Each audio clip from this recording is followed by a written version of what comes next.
He turned and noticed the fish salesman. With a snarl, Death reached out a bony finger and stopped the man's heart. But he didn't take much pride in it. Then Death remembered what was due to happen later that night. It would not be true to say that Death smiled, because in any case his features were perforce frozen in a calcareous grin. But he hummed a little tune, cheery as a plague pit, and pausing only to extract the life from a passing mayfly, and 1/9 of the lives from a cat cowering under the fish stall. All cats can see into the octarine. Death turned on his heel and set off towards the Broken Drum. Short Street, Moorpork, is in fact one of the longest in the city. Filigree Street crosses its turnwise end in the manner of the crosspiece of a T, and the Broken Drum is so placed that it looks down the full length of the street. At the furthermost end of Short Street, a dark oblong rose on hundreds of tiny legs and started to run. At first it moved at no more than a lumbering trot, but by the time it was halfway up the street it was moving arrow-fast. A darker shadow inched its way along one of the walls of the drum, a few yards from the 2 trolls who were guarding the door. Rincewind was sweating. If they heard the faint clinking of the specially prepared bags at his belt. One of the trolls tapped his colleague on the shoulder, producing a noise like 2 pebbles being knocked together. He pointed down the starlit street. Rincewind darted from his hiding place, turned, and hurled his burden through the drum's nearest window. Withel saw it arrive. The bag arced across the room, turning slowly in the air, and burst on the edge of a table. A moment later, gold coins were rolling across the floor, spinning, glittering. The room was suddenly silent, save for the tiny noises of gold and the whimpers of the wounded. With a curse, Withel dispatched the assassin he had been fighting. "It's a trick," he screamed. "No one move!" 70 men and a dozen trolls froze in mid-grope. Then, for the 3rd time, the door burst open. 2 trolls hurried through it, slammed it behind them, dropped the heavy bar across it, and fled down the stairs.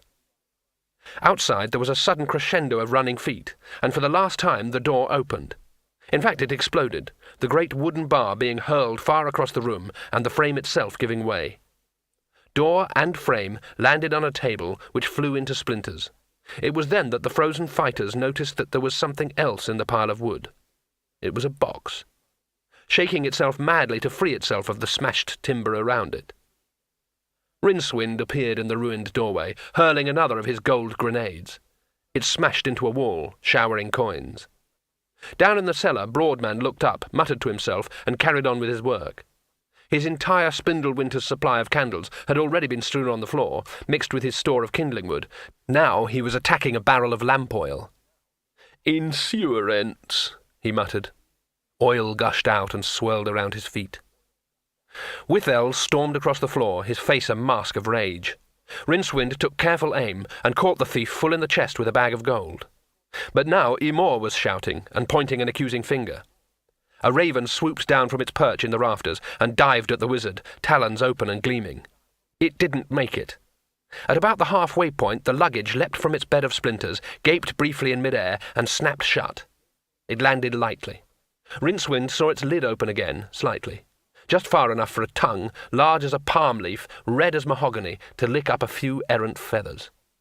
At the same moment, the giant candle wheel fell from the ceiling, plunging the room into gloom. Rincewind, coiling himself like a spring, gave a standing jump and grasped a beam, swinging himself up into the relative safety of the roof with a strength that amazed him. "Exciting, isn't it?" said a voice by his ear. Down below, thieves, assassins, trolls and merchants all realized at about the same moment that they were in a room made treacherous of foothold by gold coins, and containing something, among the suddenly menacing shapes in the semi-darkness, that was absolutely horrible. As one, they made for the door, but had 24 different recollections of its exact position. High above the chaos, Rincewind stared at Twoflower. "Did you cut the lights down?" he hissed. "Yes." "How come you're up here?" "I thought I'd better not get in everybody's way."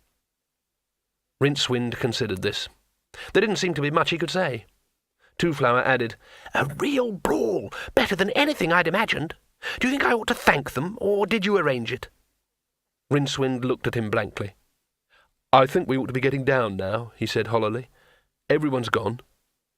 He dragged Twoflower across the littered floor and up the steps. They burst out into the tail end of the night. There were still a few stars, but the moon was